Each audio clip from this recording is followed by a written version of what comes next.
દેશમાં ગરીબોના કલ્યાણ માટે અને રહેવાની સુવિધા માટે પ્રધાનમંત્રી આવાસ યોજના બનાવવામાં આવી છે, પરંતુ આ આવાસનો લાભ ગરીબો કરતા અમીર નેતા અને અધિકારીઓ સત્તાધીશો ભોગવી રહ્યા છે।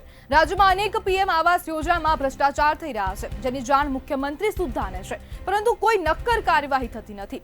અનેક સત્તાધીશો પોતાના અંગત ફાયદાને માટે ગરીબોનો હક ખાઈ રહ્યા છે। જૂનાગઢના માળિયાહાટીના અને માંગરોળ તાલુકામાં મોટા પાયે ભ્રષ્ટાચારની ગંધ આવી રહી છે। માંગરોળમાં જ્યારે ભ્રષ્ટાચાર થયો ત્યારે સીએમને ખુદ ધારાસભ્યએ ફરિયાદ કરી હતી। તપાસના આદેશ પણ થયા હતા, પરંતુ કોઈ કાર્યવાહી ન થઈ।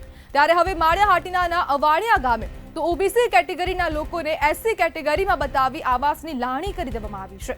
નિયમોને નેવે મૂકી આ ભ્રષ્ટાચાર થઈ રહ્યો છે, અને સવાલ એ થાય છે કે જો ગરીબોના નામે ભ્રષ્ટાચાર જ કરવો હોય તો પીએમ આવાસના નાટક કેમ કરવામાં આવી રહ્યા છે? અને ગરીબોના કલ્યાણ માટે જે યોજના બનાવવામાં આવી રહી છે ને તેનાથી જ હવે તે યોજના દ્વારા જ ગરીબોનો હક કેમ છીનવી લેવામાં આવી રહ્યો છે? અનેક સવાલો અહીં ઉભા થઈ રહ્યા છે। ભ્રષ્ટાચાર કરવા પીએમ આવાસના નાટકો કેમ થઈ રહ્યા છે?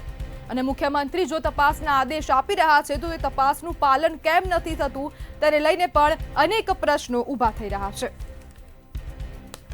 ક્યાં સુધી નેતા અને સત્તાધીશો ગરીબોનો હક ખાતા રહેશે અને ક્યાં સુધી પોતાના ખીચા ભરતા રહેશે, તેને લઈને પણ અનેક પ્રશ્નો છે। તંત્ર કેમ આંખ આડા કાન કરી રહ્યું છે અને તંત્રના કયા સત્તાધીશો આ સમગ્ર કૌભાંડમાં સામેલ જોવા મળી રહ્યા છે?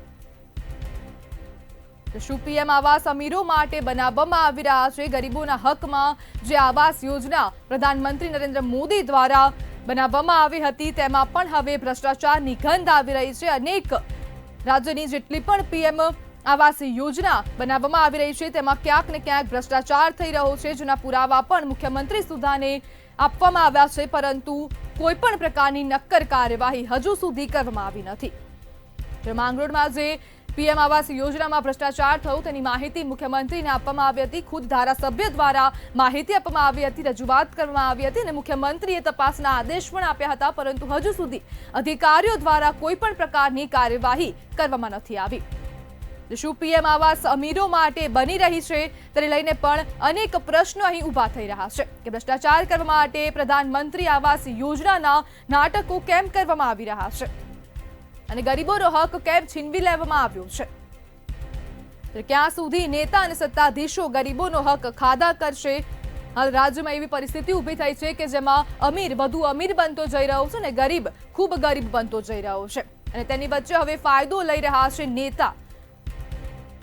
અનેક નેતાઓ આ ભ્રષ્ટાચારમાં સામેલ હોય તેવું સ્પષ્ટપણે દેખાઈ રહ્યું છે।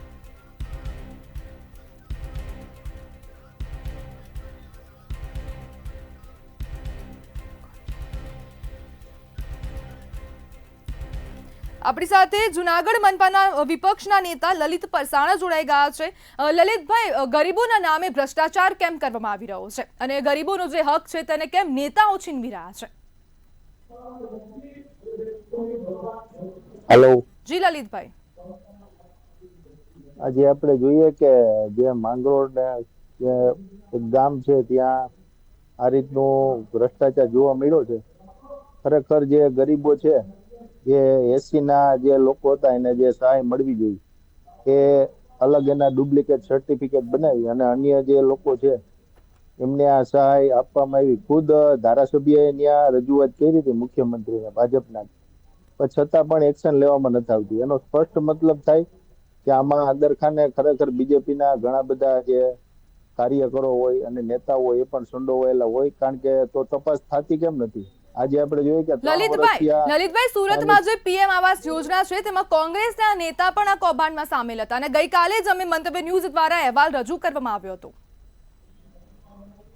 કોંગ્રેસને તો ખોટા નામ દઈને ફસાવવામાં આવે છે, બાકી આપણે જોઈએ કે ચારે બાજુ જે ભાજપના નેતાઓ છે એની ઉપર જ આ તમામ, અને અમારા લોકોને તો કદાચ એવું કે હોય તો આ લોકો એક દી પણ રહેવા નથી દેતા, જેલમાં સીધા ક્યાંય પણ આવે તો એને પૂરી દેવામાં આવે છે। પરંતુ ક્યાંક ને ક્યાંક આપણે જોઈએ કે છેલ્લા 3 વર્ષથી આ જે માંગરોળમાં આપણે જોઈએ કે ધારાસભ્યએ ખુદ જો ફરિયાદ કરી હોય અને એની ઉપર એક્શન ન લેવાય તો એ સમજી શકાય કે આમાં કેવડું મોટું કૌભાંડ છે। જ્યારે જે ઝૂંપડાઓ છે અત્યારની હાલ, ત્યાં કાચા ઝૂંપડાઓ છે, ત્યાં મકાન નથી બન્યા। સરકાર મોટી વાતો કરે છે કે અમે આવાસ યોજના, ઘરનું ઘર આપશું, આજ કેટલા વર્ષોથી ગ્રાન્ટો ફાળવે છે, તો આ બધી ગ્રાન્ટો જાય છે ક્યાં?